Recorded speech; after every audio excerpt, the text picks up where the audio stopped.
Crime show अक्षम्य, जहां होती है हर वारदात की पूरी पड़ताल, हर गुनहगार का पूरा हिसाब किताब, जुर्म की दुनिया की पूरी तहकीकात, क्योंकि हर अपराध होता है अक्षम्य।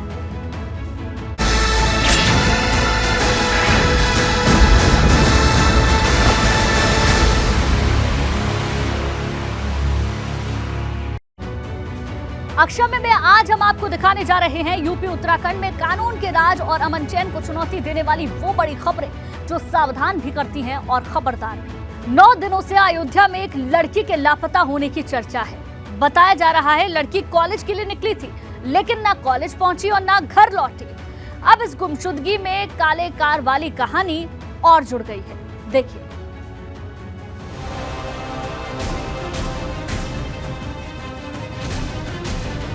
22 साल की कविता पिछले 9 दिनों से गायब है।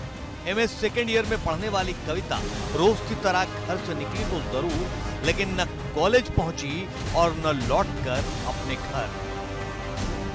सहेलियों से बस इतना पता चला कि एक दिन पहले ही डरी हुई ये कह रही थी कि रास्ते में हेलमेट लगाए 2 युवक कॉलेज आते वक्त उसे छेड़ रहे थे। विरोध करने पर सबक सिखाने की धमकी भी दे गए।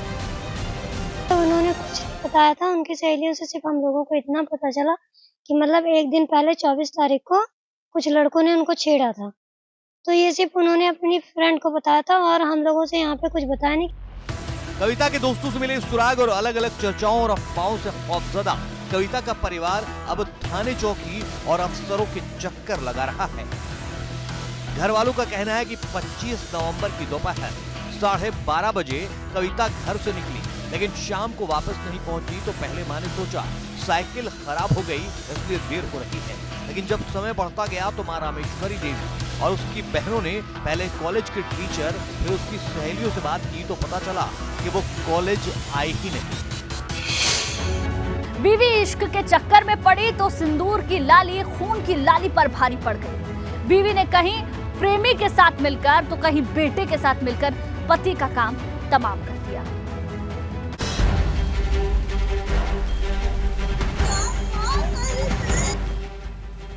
बीवी के इश्किया ने जान ले लिया,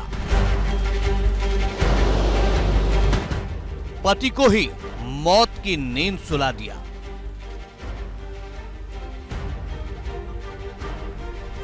इश्क के चक्कर ने कातिल बना दिया।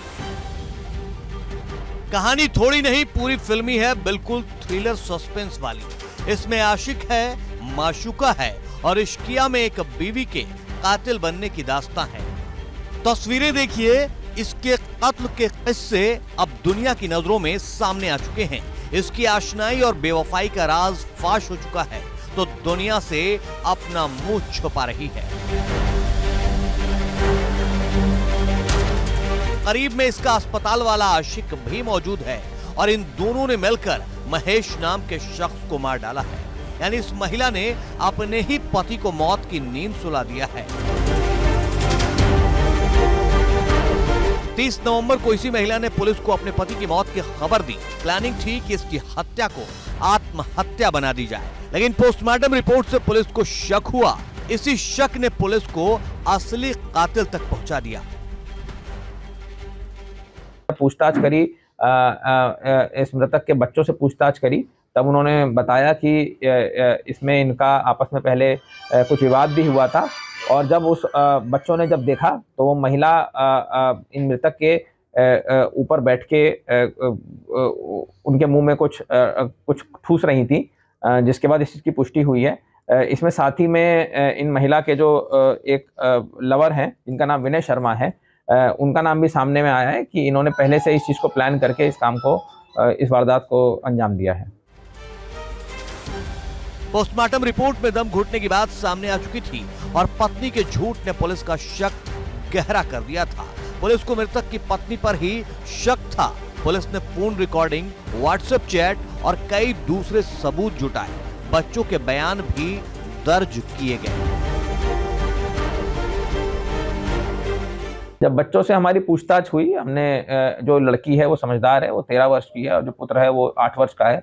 जब उनसे पूछताछ करी तब उन्होंने बताया कि रात को माता पिता का इनका झगड़ा हुआ था। पिताजी ने शराब पी रखी थी, उसके बाद इन लोगों ने, माता ने पिता को एक कमरे में बंद कर दिया था, और जब बीच में बच्चे उठे तब उन्होंने देखा कि माँ उनकी छाती पे बैठी हुई है, और पूछे जाने पर उन्होंने बताया कि वो मुंह से गुटखा निकाल रही थी या कुछ ऐसी हरकत कर रही थी।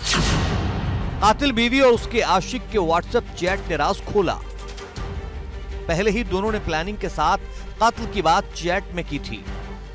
फोन रिकॉर्डिंग में भी पुलिस को इस कत्ल के कई सुराग मिले थे।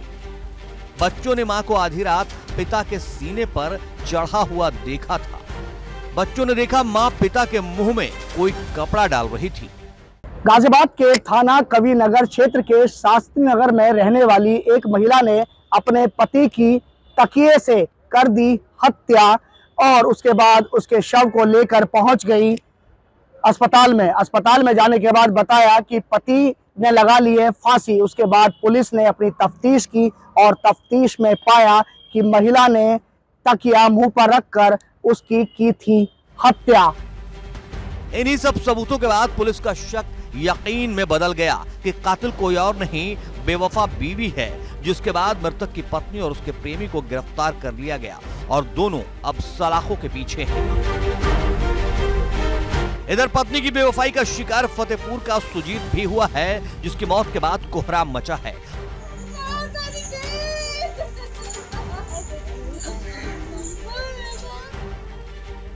मातमी चीख पुकार मची है। नाते रिश्तेदारों का रो रो कर बुरा हाल हो रहा है। यहाँ पत्नी ने अपने बेटे के साथ मिलकर पति को मौत के घाट उतार दिया। हत्या की वजह बना है पत्नी का अवैध संबंध। गांव वालों का कहना है कि मृतक सुजीत दिल्ली में प्राइवेट कंपनी में जॉब करता था। शुक्रवार को दिल्ली से अपने घर पहुंचा तो पत्नी के अवैध संबंध को लेकर पति पत्नी में विवाद हुआ, जिसका खूनी अंजाम सामने आया। पुलिस ने हत्या में इस्तेमाल किए जाने वाला चाकू बरामद कर लिया है और मां बेटा दोनों को गिरफ्तार कर लिया है। फतेहपुर जिला बकेवर थाना क्षेत्रांतर्गत सुजीत कुमार, जिनकी आयु 45 वर्ष की है, उनकी हत्या उनके पुत्र और पत्नी ने कर दी है। दोनों को पुलिस हिरासत में ले लिया गया है। परिजनों द्वारा तहरीर दी जा रही है, उसके आधार पर मुकदमा पंजीकृत करके अग्रिम विधिक कार्रवाई की जाएगी। लेकिन इस खौफनाक हत्याकांड के बाद पूरे गांव में सनसनी फैली है। हर किसी की जुबान पर बीवी और बेटे के हत्यारा बनने की चर्चाएं आम है। Bureau report, ABP Ganga.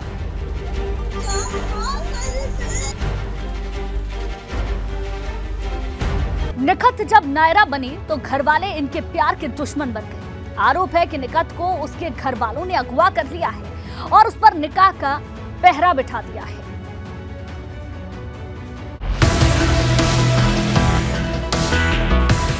Nikhat जब नायरा बनी तो घर वाले बने दुश्मन।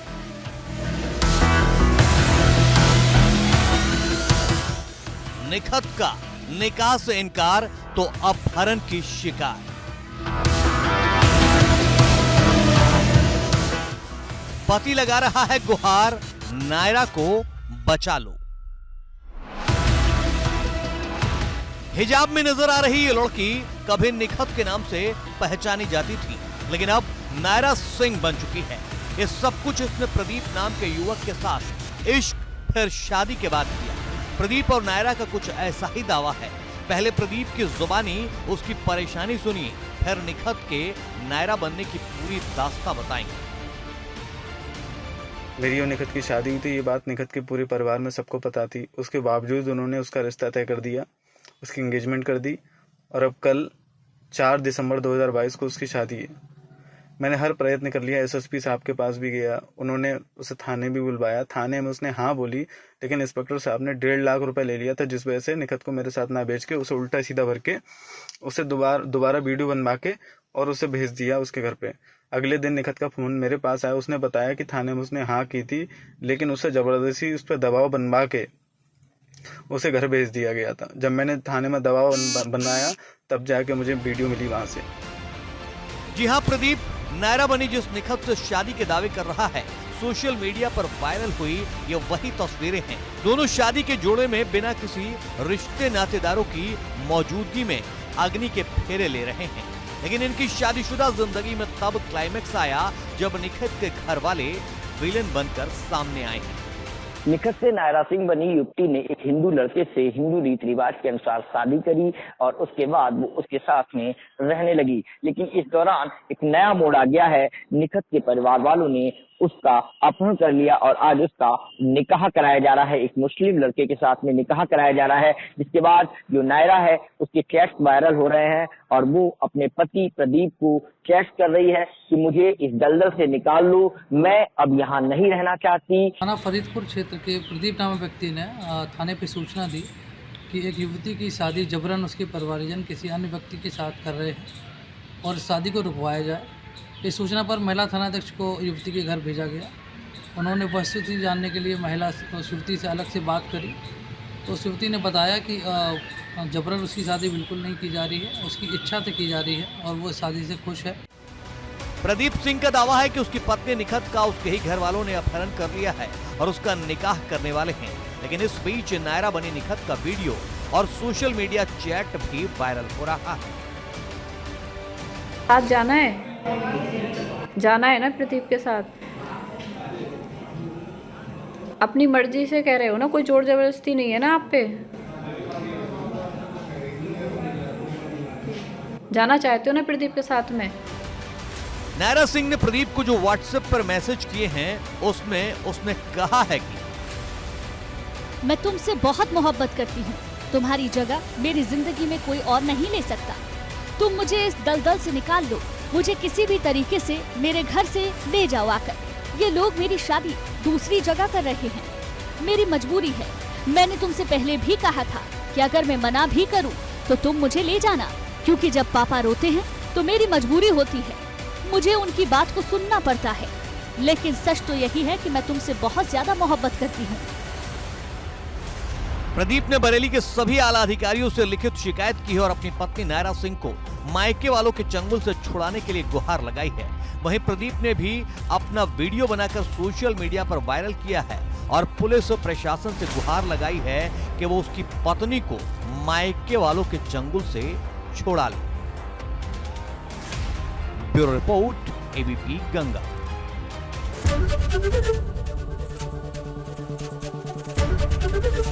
एबीपी गंगा, खबर आपकी, जुबान आपकी।